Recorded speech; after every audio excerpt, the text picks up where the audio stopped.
Donc disons que tu viens de lancer ton site WordPress avec Hostinger. Et là, tu arrives sur WordPress et tu te dis « Je fais quoi maintenant ?» Pas de panique, t'es exactement au bon endroit. WordPress, c'est un super outil, mais c'est vrai que ça peut être un peu intimidant au début. L'avantage, c'est qu'avec Hostinger, tu as plein de fonctions en plus qui vont venir te faciliter la vie. Donc là, tu as vraiment un super combo très puissant entre les mains, et je vais te montrer rapidement chaque outil et chaque étape pour bien commencer. C'est parti! En premier, on va aller jeter un œil aux outils que Hostinger a intégrés pour toi direct sur WordPress. Donc pour commencer, on va aller dans le menu de gauche où tu as un bouton ici qui s'appelle Hostinger. Ce menu, c'est un peu ton centre de contrôle pour gérer tous les aspects de ton site et ton hébergement. Tout est regroupé au même endroit et tu vas voir qu'il y a plusieurs onglets ici. Sur le premier onglet, tu as des guides pour t'aider à créer ton site. Ensuite, ici, tu as des outils et là, tu as un créateur de contenu par intelligence artificielle.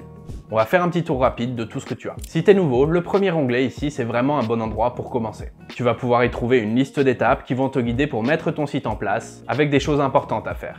Et en dessous, tu vas tomber sur ma tête avec plein de tutos YouTube dispo pour toi, concentrés sur WordPress. On a mis les tutos les plus importants en premier avec par exemple un tuto sur Gutenberg pour apprendre à créer et modifier une page sur ton site. Si tu ne trouves pas ce que tu cherches à cet endroit, tu as des boutons pour aller trouver plus de contenu, avec les tutos YouTube juste ici et plus bas les tutos écrits.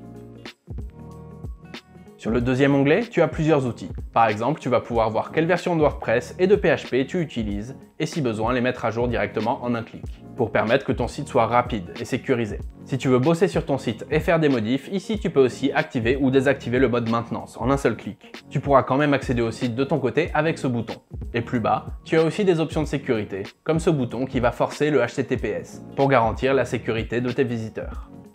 Et sur le troisième onglet, tu as le créateur de contenu par intelligence artificielle. Ça va te servir à rédiger des pages ou des articles entièrement par IA. Toi, tu as juste à choisir le format que tu veux, le ton de l'écriture et la longueur du contenu.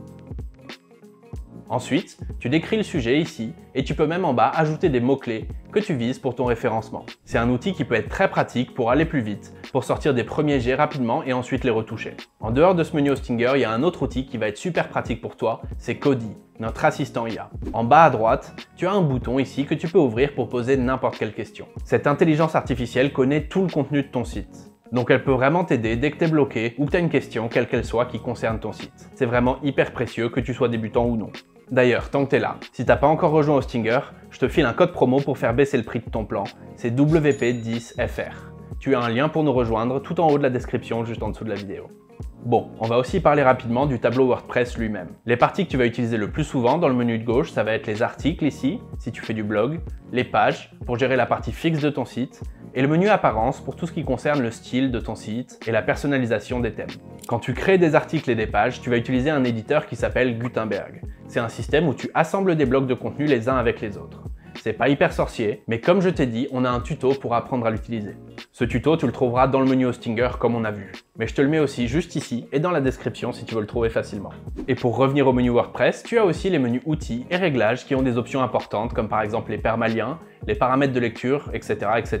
Donc va fouiller un peu là-dedans, tu vas mettre un peu de temps au début, mais tu vas trouver tes repères très rapidement. Ok, maintenant qu'on a vu ça, il faut aussi qu'on parle du HPanel. Le HPanel, en gros, c'est la plateforme de Hostinger où tu peux gérer ton site et ton hébergement. Il y a des options importantes pour WordPress que tu trouveras là-dedans. Donc on va aller voir à quoi ça ressemble. Pas de panique, le HPanel est fait pour être super simple et ergonomique à utiliser. Pour aller sur le HPanel, tu as juste à aller dans le menu Hostinger ici, et en haut à droite, tu auras un bouton pour aller sur le HPanel. Sinon, tu peux aussi te connecter directement sur hostinger.fr. Quand tu vas sur le tableau de bord d'un site sur le HPanel, tu as accès à plein d'outils importants, que ce soit les sauvegardes, les migrations de sites, la base de données, ton gestionnaire de fichiers et plein d'autres choses.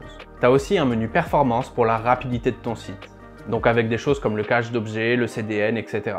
Si tu vas dans le menu WordPress et dans Aperçu, tu auras plein d'options pour gérer ton site directement depuis le HPanel. Donc par exemple des options de sécurité, de mise à jour ou de performance. Tu peux aussi accéder à WordPress directement depuis ce bouton. Et tu verras aussi des recommandations de plugins WordPress ici, comme par exemple notre plugin pour faire de l'affiliation Amazon. Si l'affiliation Amazon t'intéresse, on a d'ailleurs un tuto sur le sujet que tu peux regarder juste ici. Bon, avec ça, tu as les bases pour utiliser WordPress sur Hostinger. N'hésite pas à explorer les choses par toi-même, c'est toujours ce qui marche le mieux pour apprendre. Et si tu veux continuer de te former, regarde ce tuto juste ici sur Gutenberg qui va t'apprendre à gérer tes pages et tes articles sur WordPress. Et pense aussi à t'abonner à la chaîne juste ici pour pas rater nos prochains tutos, on en sort un chaque semaine. Moi comme d'hab, je te dis à la prochaine et bonne chance pour tes projets en ligne.